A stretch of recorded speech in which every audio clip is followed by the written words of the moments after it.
Muchísimas gracias por la invitación, es un placer, la verdad, compartir el panel con Eduardo, con Diego, agradecer a todas las autoridades del diario. Bueno, la economía argentina, como bien han mencionado en los paneles anteriores, se encuentra claramente atravesando un escenario recesivo, con una economía que en el plano real está intentando recuperarse, con mucho esfuerzo y con pocos resultados, y con un frente financiero, monetario, con mucha inestabilidad, que creo yo va a ir ganando, va a ir siendo cada vez más inestable a medida que nos vayamos acercando a las elecciones. Este escenario económico hay que entenderlo en función de tres perspectivas, o tres grandes condicionantes. El primero tiene que ver con la historia, herencia y gestión de dónde venimos, por qué estamos donde estamos. El segundo con la crisis cambiaria y el programa de estabilización financiera implementado con el FMI, cómo esta crisis impacta en el dólar, en la tasa, en la inflación y en el riesgo país. Y por último, con la dinámica propia del escenario recesivo, que tiene que ver por qué entramos, cómo la transitamos y cómo eventualmente podemos salir, cómo juegan las elecciones en esta recesión y la agenda que queda en materia macroeconómica a partir del 10 de diciembre de este año. Entonces, el primer eje, el primer gran condicionante, tenemos una economía con anomalías de funcionamiento que acumula constantemente desequilibrios. El resultado es estanflación desde el año 2011. Crecimiento acumulado 0, per cápita 7, junto con un proceso inflacionario que ya lleva más de 10 años. Entonces, para empezar, los voy a sacar de la noticia del día a día, voy a hacer algo distinto. Esto es la historia argentina, la historia económica argentina. 140 años de crecimiento del PBI per cápita, de Argentina y países seleccionados, desde 1880 hasta la fecha. Hasta el año 1929, Argentina era potencia económica mundial, junto con Australia, Canadá, Estados Unidos y Reino Unido. Piensen en el Teatro Colón, en toda la red de ferrocarriles, en los grandes edificios históricos de Argentina, son todos vestigios de esa época. No sé si sabían, pero los japoneses vinieron a copiarnos la red de subte, los japoneses. Chile tenía la mitad de nuestro PBI per cápita. Después del 29, crack de Wall Street, crisis de la bolsa de Nueva York. Alternamos, década infame, alternancia entre izquierdas, derechas, dictaduras, populismos, toda esa historia que bien conocen y no viene al caso profundizar. Argentina se desacopla de Australia, Canadá y de los países del primer mundo. Habíamos perdido ya claramente el tren del desarrollo económico. Desde mediados de los 70 y sobre todo a partir de los 80, entramos en lo que yo denomino el embudo de nuestra decadencia. Ya nos alejamos completamente de los países desarrollados, ahora habíamos perdido también el tren del crecimiento. Y desde el 89 hasta acá, Argentina tuvo una de las peores dinámicas en términos de crecimiento económico de todo el mundo. Para que se den una idea y pongamos números a lo que estoy diciendo, países desarrollados creciendo al 3%, vienen por la ruta, ni digo la autopista, que por la autopista va a China, India. Chile creciendo 4,1% desde el 80 hasta acá, promedio per cápita anual. Y Argentina creciendo 1,7%, menos de la mitad. Hoy Chile y Uruguay ya tienen más PBI per cápita que Argentina y en el margen ya se ve el proceso de estanflación en el cual estamos metidos. Esto habla de una economía y al margen de los partidos, de los gobiernos y demás, que tiene muchos problemas, muchas anomalías de funcionamiento. Tenemos un auto que está roto y lo tenemos que saber. Hablábamos de que tenemos un problema de tasa y tenemos un problema de inestabilidad. Veamos los mismos países comparables. Ahí entró todo junto, pero lo voy a dejar. Ya en el final, allá vemos el escenario de esta inflación. Fíjense, Australia en el mismo periodo, desde el 80 hasta el 2018, 39 años, tuvo solo 2 años recesivos. Canadá 3, Nueva Zelanda 3, Francia 2, Estados Unidos 5, Reino Unido 5. Veamos en la región. Chile, 4. 4 años recesivos en 39 años. Uruguay, 8 y 4 se lo dimos nosotros, el coletazo de la crisis 2001-2002. Bolivia tuvo 5. Perú, 7. Brasil, 7. Nosotros tuvimos 16. 16 años recesivos en 39. Es casi una recesión cada 2 años y medio. Para que lo tengan en cuenta, hay un solo país en el mundo que tuvo más años recesivos desde el 80 hasta acá, que es Libia. Tuvo 18 años recesivos. Este es nuestro auto roto. Ahora, no solo tenemos un problema mecánico o de auto, tenemos un problema de conducción. Esta es la evolución del gasto público sobre PBI de Argentina. En azul, nación. Pasa promedio 16, 17 en los 90 hasta 26. En naranja, evolución del gasto provincial. Y en gris, el municipal. Pasamos de un promedio de gasto público en toda la economía de 30 en los 90 a máximo de 46 en el 2015.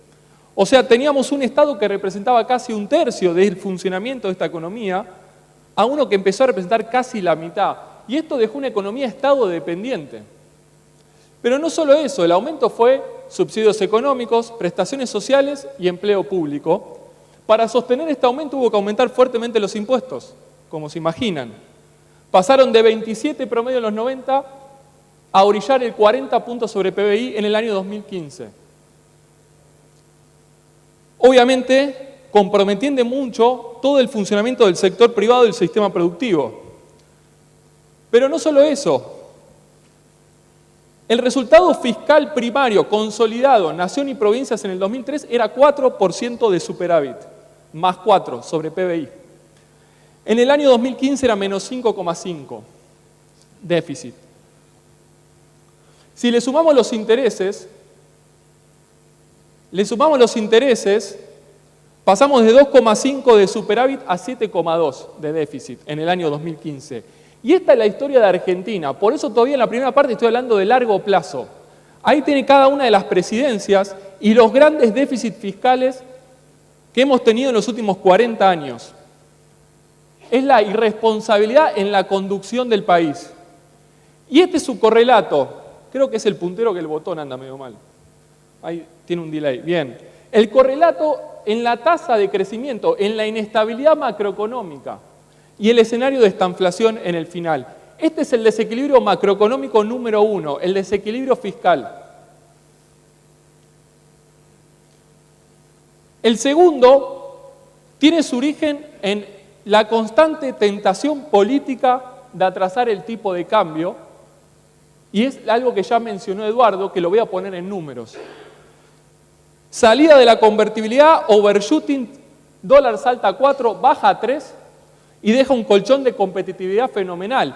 Recordemos, en los 90 esta economía estaba asfixiada por el 1 a 1. Desde entonces a la fecha, primero y segundo mandato de Cristina y primero de Mauricio, apreciación continua del tipo de cambio agudizado en cada una de las elecciones. Y el correlato de esto es un aumento muy importante del salario real, medido en pesos constantes o medido en dólares, como está ahí, y una economía que entra en una fase de asfixia, de ahogo. Esto es, como dijo Eduardo, derechos, lo que quieren versus lo que la economía puede dar. Y como la economía no puede resistir ese valor, tenemos que devaluar, y ahí vemos el escenario de estanflación desde el lado del salario real, producto de la apreciación cambiaria a lo largo de todo el periodo. Es una economía que se asfixia, pierde competitividad y empieza a quedarse. Y la consecuencia de esto es el deterioro de nuestras cuentas externas.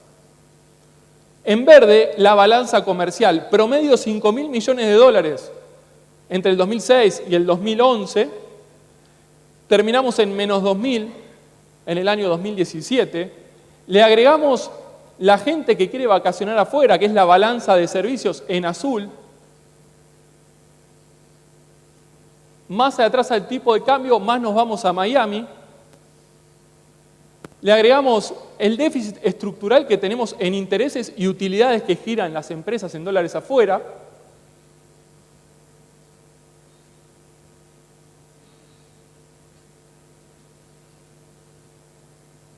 y el atesoramiento de los argentinos. Economía bimonetaria, donde no encuentra reserva de valor en el peso por más tasa que le pongan y escapa y se protege con el dólar.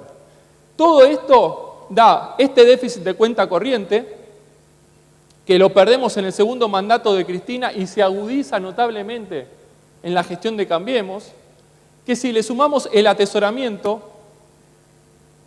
nos da la necesidad total de dólares de la economía, que llegó a la friolera de 20.000 millones de dólares en el segundo trimestre del año pasado. Anualizado, esta economía necesitaba 80.000 millones de dólares en un trimestre, en el año 2018, si queríamos sostener ese nivel de gasto y atesoramiento. Este es el desequilibrio externo, que es la necesidad de dólares para que esta economía funcione. Se expande el gasto, no puede expandirse el producto porque queda asfixiado por la presión impositiva y por el atraso cambiario, y todo ese exceso de gasto necesitamos que alguien lo financie. ¿Quién financió eso? Durante el kirchnerismo se financió con pérdida de reservas, swaps y cepo cambiario. Durante el macrismo se financió con rollover, carry trade, fondos especulativos, mercados de deuda. Y después del colapso, o de la crisis del año pasado, apareció el FMI. Con una salvedad importante. El FMI pone lo que faltaba en esta economía para que funcione y no tengamos una contracción del consumo, de la inversión, del cepos, que íbamos a sentir todos mucho más en el bolsillo, pero pide que corrijas. Y allá ya se ve la corrección.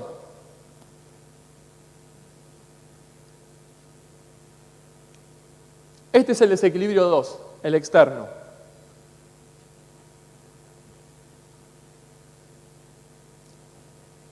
Y la suma de los dos son los famosos superávit o déficit gemelos, y esta es nuestra historia, es la historia de nunca acabar. En el 82, en el 89, en el 2001-2002, y la herencia. Y el intento de gradualismo, entendido el gradualismo como un intento de resolver esto sin shock o sin crisis macroeconómica a lo Argentina, que ahora voy a ver qué significa eso, sino lentamente y con el menor costo económico y social posible. Y esto se quedó a mitad de camino. Pero la herencia era pesada y la gestión fue mala. La combinación de estos dos, anomalías de largo plazo estructurales, desequilibrios por mala conducción, nos dejan en este escenario de estanflación. Gobiernos, esto es actividad del 93, en barras el nivel promedio del PBI, como se mide, y allá vemos la caída esperada para este 2019, al margen de que la recuperación se pueda empezar a manifestar. Técnicamente vamos a caer, y para poner los números y abstraernos de las noticias, para saber de qué tipo de crisis estamos hablando, esto es el 2001, el 89, el 2014, sí es cierto que dentro del ciclo de estanflación, la economía está cayendo el doble de lo que cayó en el 2012, 14 y 16 en este ciclo de serrucho estanflacionario. Ahora, para lo que son las grandes crisis económicas argentinas, todavía no hay baile. 21 caímos acumulados en la crisis del 2001. Desempleo en 22%, hoy en 9%. Pasó de 7,2 a 9,1. Son 3 trimestres de caída. Claramente tenemos un problema. Pero este es el desafío estructural y la doble agenda hacia adelante. La de largo plazo, que excede a Mauricio, a Cristina, a Lavagna, etc. Y la de corto plazo, donde le voy a dedicar las próximas 2 partes, que tiene que ver con el frente financiero y la economía real.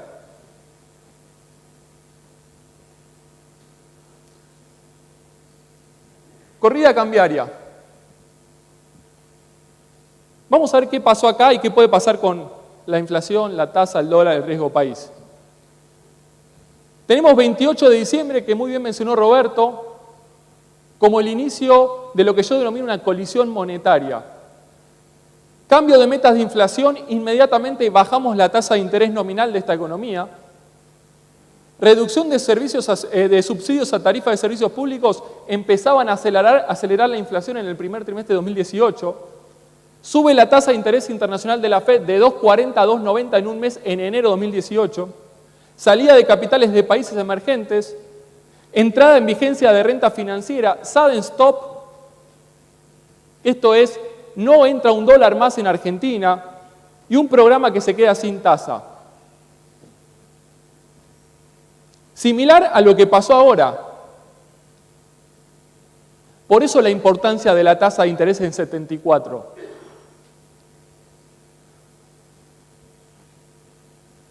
Y sin tasa, los capitales especulativos en naranja que entraban en el 2017 y los primeros 2 meses del 2018 y ponían los dólares que esta economía necesitaba para que funcione, comenzaron a salir. Y no solo eso, se cierra el financiamiento al sector público, salta el riesgo país, el gobierno no puede ir y tener más dólares vía deuda. Teníamos 3 grandes agentes que ponían dólares para cerrar el desequilibrio externo. Los fondos especulativos, la soja y el gobierno. Soja tuvimos la peor sequía en 50 años. Al gobierno se le cierra el acceso a los mercados y los fondos que eran oferentes de dólares se dan vuelta y pasan a ser demandantes. El resultado de esto es un gradualismo que se queda sin nafta. Y sin nafta, el desequilibrio monetario vía Levax que estaba acumulándose, que era lo que contenía la emisión monetaria producto del déficit fiscal, desequilibrio 1, que es esta bomba, se empezó a desarmar. Se empezó a desarmar precipitadamente, desordenadamente, y la demanda de dinero cae abruptamente. La mitad de esta caída de Levax se va al ELIX indirectamente, encajados en plazos fijos, le dejan el negocio a los bancos, y la otra mitad se va a dólar. Y si se va a dólar, se va por precios o por cantidades. Y una parte se fue por cantidades. A Federico le sacan 10.000 millones de dólares. A Toto le sacan 5, al Tesoro le sacan otros 7, se fugan 20.000 millones, pero no resiste la cantidad de reservas, salta el tipo de cambio, aparece el FMI 1, aparece el FMI 2 y ahora el FMI 2.1. Con este nuevo cimbronazo que tuvimos en marzo-abril, donde ganó volatilidad el dólar y empezó a ascender y empezó a crujir el programa macroeconómico implementado con el fondo, se tomaron ya medidas de fondo. Se aplanan las bandas, se habilita la venta de divisas dentro de la zona, ex zona o zona de referencia, ya no es zona de no intervención. Por encima del techo venden 2.50, no 150, y por debajo no compran. Acá está el partido. Hoy leí una nota en un diario que decían que el partido está en el riesgo país. Para mí el partido está acá, en la batalla cambiaria. Después explico por qué. El salto del tipo de cambio, ahí en amarillo ven cómo están los futuros hoy. Eso es mercados contra programa, todavía están disociados. 62 a fin de año, cerró ayer el ROFEX de diciembre.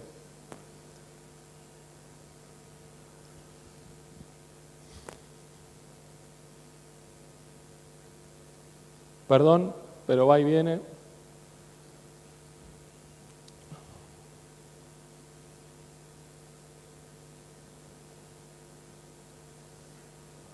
Muy importante el salto cambiario que genera todo este descalabro en el plano real, acomoda nuestras cuentas externas porque mejora el tipo de cambio real. Piense que en la convertibilidad a plata de hoy teníamos un dólar de 24 pesos. Un dólar a plata de hoy de 24, Axel dejó uno de 27, hoy tenemos 45.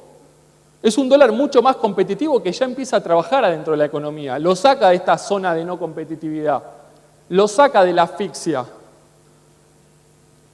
Y además de mejorar el tipo de cambio real, el desarme del Levax parcial y el salto del tipo de cambio hace que el Banco Central tenga menos pasivos y más activos, entonces mejora considerablemente la hoja de balance del Banco Central. ¿Está saneada? Todavía no, pero sin dudas que mejoró considerablemente. Piensen que las reservas internacionales netas a noviembre de 2015 eran casi menos 5.000 millones de dólares. Menos 5.000. Ah, ¿vas pasando vos? Ah, mejor, buenísimo. Te aviso cuando paso. Joya, gracias. Menos 5.000. Recupera Sturzenegger hasta 35.000 de netas. La corrida se lleva a 20 y la recomposición gracias al FMI. Tenemos una hoja de balance de Banco Central mucho más fortalecida. Saneada no, pero al lado de 20% de reservas sobre pasivos, hoy estamos en la zona casi de 50, estamos mucho mejor. El correlato de esto es más inflación, como no podía ser de otra manera. Más devaluación es más inflación. Ahora, la dinámica del proceso inflacionario es la misma que tenemos desde el 2007, acá no cambió nada. Es la visualización de la estanflación desde el frente inflacionario. Se ven las tres lomas. La de antes no se ve por el cepo cambiario, que contuvo inflación reprimida. El problema es que esta devaluación, este salto cambiario fue más brusco, y si es más brusco, la aceleración de la inflación es más. Por eso estamos esperando que toque 58 pico en los próximos 2 meses, y en un escenario de no shock tendría que ya estar bajando, producto de toda la contracción monetaria, para aterrizar en la zona de 40 a fin de año. Y un comentario adicional con respecto a la inflación, que es uno de los temas, ¿por qué si hay apretón monetario y dejamos de emitir no baja? Bueno, en el corto plazo el proceso inflacionario es un fenómeno muy complejo, muy condicionado por distintos artífices del proceso inflacionario. Pensemos que el Banco Central está arriba de un carruaje y es el que tiene el látigo y adelante tiene 8 caballos. El dólar, las tarifas, las paritarias, el precio del petróleo, el precio de los commodities, los precios mayoristas, minoristas, etc. Estos caballos venían con mucha fuerza. Hace 6 meses el Banco Central recién ahí guardó el látigo. Ahora, para que frenen los caballos, sobre todo después del desarme de Levax, esto va a llevar tiempo. Y para que dejen de correr, 2-3 años. Entonces, probablemente, de acá a 2-3 meses, creo que este sería el gran éxito del programa. La inflación tiene que comprimir a 2,5 mensual. Si no, el programa va a estar en problemas. Y por eso más inflación requiere más tasa, porque ya vimos lo que pasa cuando la tasa queda por debajo. Yo entiendo a las empresas y mis clientes me dicen también todos los días, Esteban, no puedo más con la tasa, pero en realidad no pueden más con la inflación. Esto es nominalidad pura en términos macroeconómicos. El desarme de Levax, que era el exceso de emisión monetaria para financiar semejantes déficits a lo largo del tiempo, derramó en el medio de la economía y quedaron pesos sueltos por todos lados. Y para contener eso, y que no nos quedemos sin reservas, o el ajuste del tipo de cambio sea $1 a 100 en vez de a 40, necesitamos prudencia monetaria, equilibrio con tasa de interés real positiva. Que lamentablemente en enero-febrero se entusiasmaron porque hubo un cambio del contexto internacional muy favorable para emergentes y con el rebrote inflacionario automáticamente tuvimos que volver a empezar. Y en materia de riesgo país, está claro que el problema del riesgo país es un problema 99% argentino y explicado 90% por el fenómeno político. Escuchando a Eduardo, hacia adelante tenemos no solo incertidumbre, porque yo podría tener incertidumbre respecto a si viene rojo o rosa, pero en Argentina, ustedes y los fondos de afuera no saben si viene blanco o negro. Si viene blanco, un bono vale 40 pesos el año que viene. Perdón, si viene blanco vale 100, vamos a suponer. Si viene negro vale 40, 50. ¿Cuánto vale un precio de un bono hoy en función de estos dos escenarios? ¿Cómo priceo ese precio? De acá hasta las elecciones, la normalidad sería un riesgo país en ascenso de manera oscilante y para mí tendría que llegar a 1.200 tranquilamente. Y no sé si un poco más. A 1.200 le llegó a Cristina en el año 2013, sin todo este problema. Y con mucho menos incertidumbre política. Eran elecciones legislativas, dinámicas propias del mercado argentino 100%. Entonces, lamentablemente, la noticia de los diarios nos va a hacer bailar, porque riesgo país récord, riesgo país récord, riesgo país récord. Ahora, para mí, los mercados están cerrados hasta que se resuelvan las elecciones, y eso es lo único relevante en materia de riesgo país. Si la inversión ya está resentida, el sector privado de acá hasta diciembre no arranca.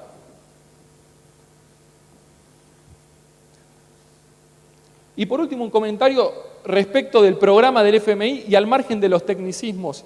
Hay que entender, el programa del FMI es un programa de estabilización financiera, no es un programa de crecimiento económico. Estabilización financiera tiene un solo objetivo: evitar la disrupción cambiaria. ¿Qué es la disrupción cambiaria? Que ese desequilibrio externo que teníamos, que es la necesidad de dólares que necesita esta economía para funcionar, y evitar que el ajuste sea mucho más brusco, no salte en precios o cantidades. Cantidades es que no nos quedemos sin reservas, precios que el tipo de cambio no ajuste con un dólar de 60 o de 80. Que ese era el ajuste macroeconómico si no estaba el FMI. Entonces yo entiendo y escucho a colegas decir, no se habla de crecimiento. Yo estoy convencido que si a esta economía le ponemos 1.000 pesos a Doña Rosa, Doña Rosa va a pensar 10 veces si compra una remera o compra dólares. Y peor, si compró una remera, el propietario de la marca de remera probablemente sea él el que termine comprando dólares. Incertidumbre política, inestabilidad macroeconómica, estamos en Argentina con esa historia. Gracias. El último punto tiene que ver ya con el plano real. ¿Qué está pasando? ¿Cómo estamos de tiempo, Diego? Ok. ¿Cómo estamos atravesando esta fase recesiva y cómo eventualmente salimos de esto? Desde el plano real.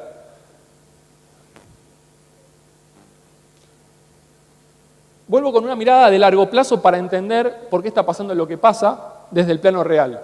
Tenemos la estanflación ahí en el PBI. 2019, con caída estadística 0,8. PBI más importaciones es la oferta global de la economía. ¿Cómo funcionaba la economía del kirchnerismo? Desde el lado de la demanda. Lo primero que nos enseñan en la universidad es que oferta es igual a demanda, producción es igual a gasto. El gasto tiene 4 componentes: consumo privado, consumo público, inversión y exportaciones. ¿Cuál era el modelo económico del kirchnerismo? Potencia máxima al gasto público, potencia máxima al consumo. Inversión cero, exportaciones cero. Y ahí se ven las expos cayendo. Tenemos un problema: sin exportaciones no generamos dólares. Sin dólares el desequilibrio externo no lo podemos financiar, la economía entra en esta inflación. Sin inversión, la caja productiva, el PBI, no se expande. Problema número 2, esta inflación también. Esto se agotó en el 2011. En el 2011 el kirchnerismo insistió con esto, siguió con los 2 aceleradores al máximo, pero ya la economía patinaba y estaba empantanada. Viene Macri y dice: señores, esto no va más. Este desequilibrio fiscal, este desequilibrio externo y estos motores no van más, que vengan las inversiones y las exportaciones. Y las exportaciones reaccionan casi nada en los 2 primeros años. La inversión se contrae en el 2016 producto de la recesión, reacciona muy bien en el 2017. Ahora, en el 2017, vuelvo a lo de Eduardo, aceleramos de vuelta el consumo, los derechos, las demandas sociales. Para ganar las elecciones, si crece el consumo, crece el gasto público, crece la inversión y crecen las expos y la economía no crece, el producto, la consecuencia es un aumento del desequilibrio externo, que pasa de 2,5 a 5 puntos, el déficit de cuenta corriente.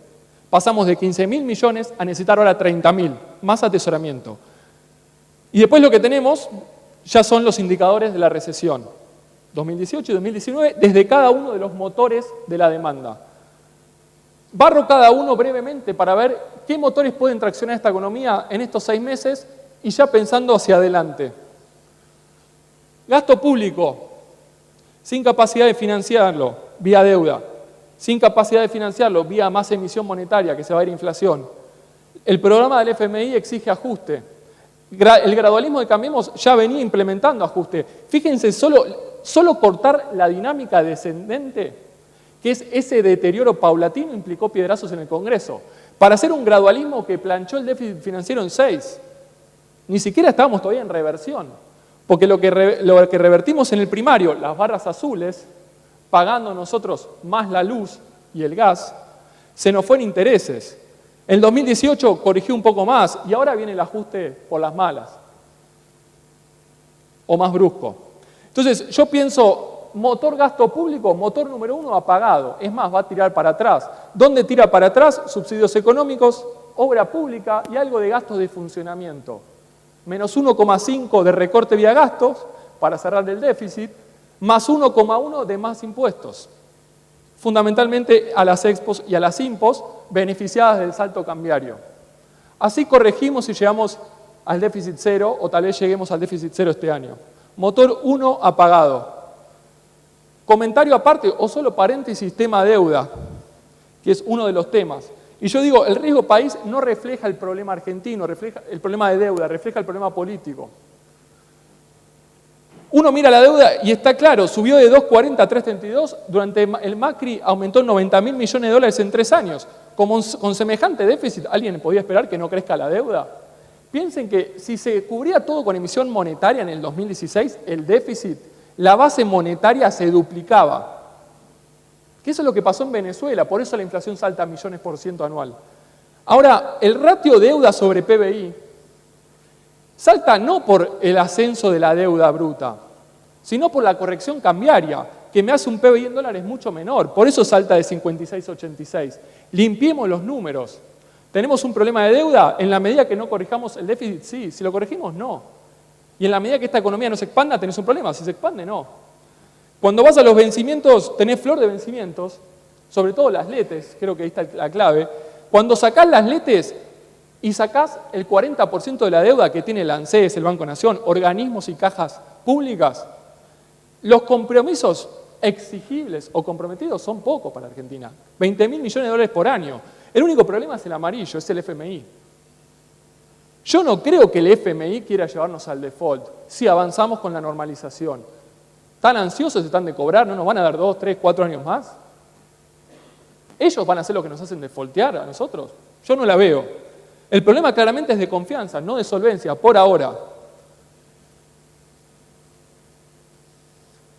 Motor número 2, exportaciones, vienen avanzando lentamente.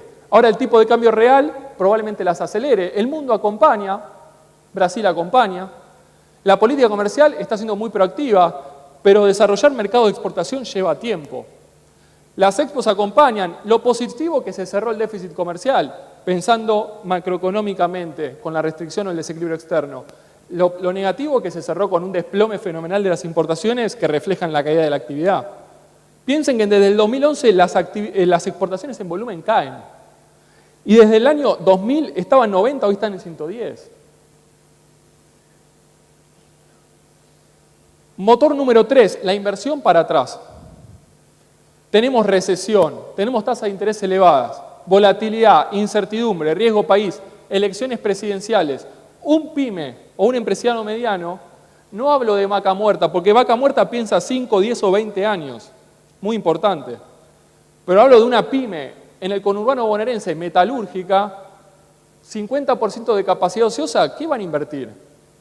Y ahí tienen los números, Allá salta la inversión en el año 2017, empieza a volar, y después de la corrida y este shock, digamos, se comprimen fuertemente. Este año estamos esperando que se comprima este tercer motor, que es la inversión 7%.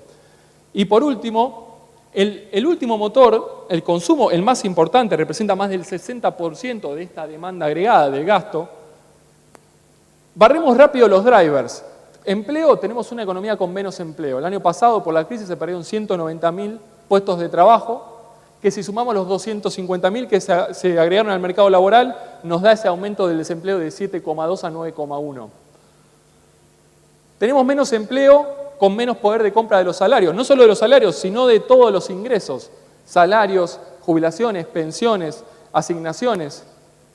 Cayó el año pasado 4,6, este año cae 3,4. De vuelta estamos viendo el escenario de esta inflación desde el salario real.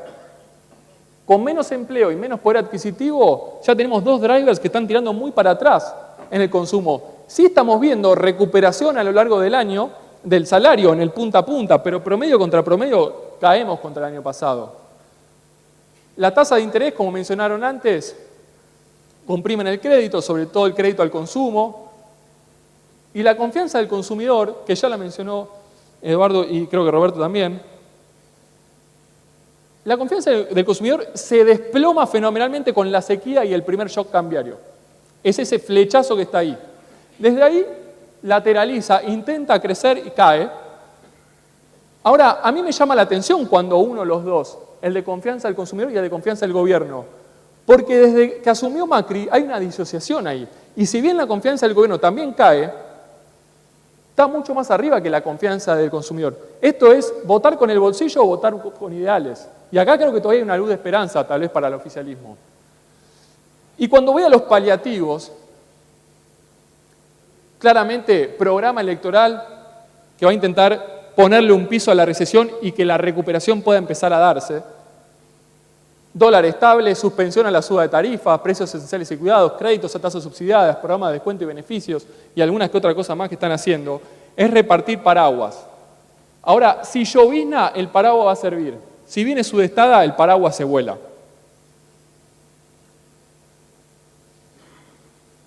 Y este es el resultado del consumo. Tenemos un consumo que se comprime mucho, es una crisis, digamos, que comprime mucho el gasto y afecta muy fuertemente el consumo. Caída en las ventas de super 12%, 13% para las ventas minoristas de CAME, 17% shoppings, autos 54%, y es súper desparejo. Pero este es el resultado de esta corrección. Desde el lado del consumo, entonces, yo no espero un consumo que pueda crecer vigorosamente. Yo creo que el mejor escenario en materia de consumo es que se planche y pueda crecer en el punto a punto a lo largo del año. Y si vamos del lado de la oferta, y ya para ir cerrando, perdón, la anterior. Acá se ve muy bien en dónde estamos metidos. La recesión entra por la sequía. En el sector agropecuario el año pasado cae 15%. Segundo trimestre contra segundo trimestre había caído 30%. Después el agro compensó, pero claramente fue el sector más afectado el año pasado por un fenómeno totalmente externo. Y después la corrida, la caída del poder adquisitivo, aceleración de la inflación, etcétera, se mete en el comercio. Del comercio va a la industria, de la industria va a transporte y logística. Esa es la dinámica de esta recesión. En el enero-febrero de este año, comparado interanualmente, todavía son esos sectores los que están sufriendo. Nos estamos comparando contra el máximo de actividad que había en el primer trimestre del año pasado. La actividad había batido récord, al margen de que estábamos en el proceso de esta inflación. Entonces, todos los comparables, mientras miramos enero, febrero, marzo y algo de abril, van a dar caídas de 10, 15, 20 o 50. Creo que a partir de mayo, junio, vamos a empezar a ver indicadores interanuales positivos, y eso es esta economía que ya no está cayendo interanual, se está recuperando. ¿Y cómo salimos de esta estanflación? Yo creo que el desafío principal, lo que mencioné antes, es la estabilidad cambiaria. Sin estabilidad cambiaria no se contiene la inflación. Sin contención de la inflación cae más el poder adquisitivo. Si cae más el poder adquisitivo con el desempleo, va a caer más el consumo. Si cae más el consumo, cae más la actividad económica. Si cae más la actividad económica, se compromete el programa fiscal. Si se compromete el programa fiscal, estamos en problemas. Todos los cañones, de acá hasta las elecciones, donde el mercado, Doña Rosa y todos vamos a ir a buscar dólares por la incertidumbre y porque estamos en Argentina además, va a estar en la batalla cambiaria. Aumento de riesgo país es un tema, rollover de la deuda, hasta acá viene muy bien.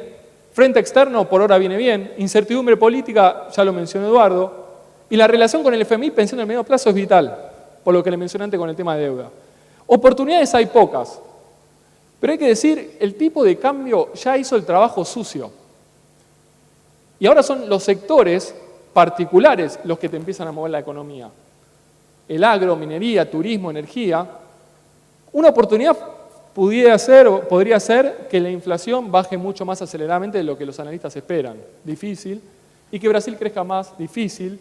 Ahora, cuando uno ve el escenario base, es un escenario que con esto, sin shock externo o interno, la economía sale. La economía sale. ¿Qué es esa línea verde ahí? Este año, promedio contra promedio, vamos a caer. Rompimos el serrucho con 2 años negativos. Y el año que viene estamos creciendo 2,5-3%. Eso es en un escenario de no disrupción, de no shock y de avance en la normalización. Después tenemos escenarios alternativos. B corta, U o flechazo. Última.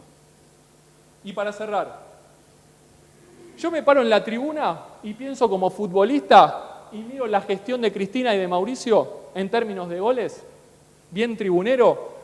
Momento. Gracias. PBI, crecimiento acumulado de Cristina 0,4, de Macri menos 0,7. Gana Cristina un gol, partido chatísimo, muy mediocre. El mundo crece 3% promedio anual. Inflación 28 contra 36. Devaluación 28 contra 48. Desempleo estimado 8 contra 9,1. Pobreza 29 contra 30. Entonces, desde la tribuna, goles, pierde Macri 2-0, 1-0, 2-0, en un partido muy malo, muy mediocre.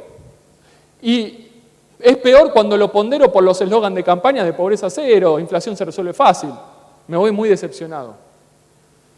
Ahora pienso como director técnico y miro cómo jugó el equipo, pienso como economista y veo qué deja la gestión hacia adelante.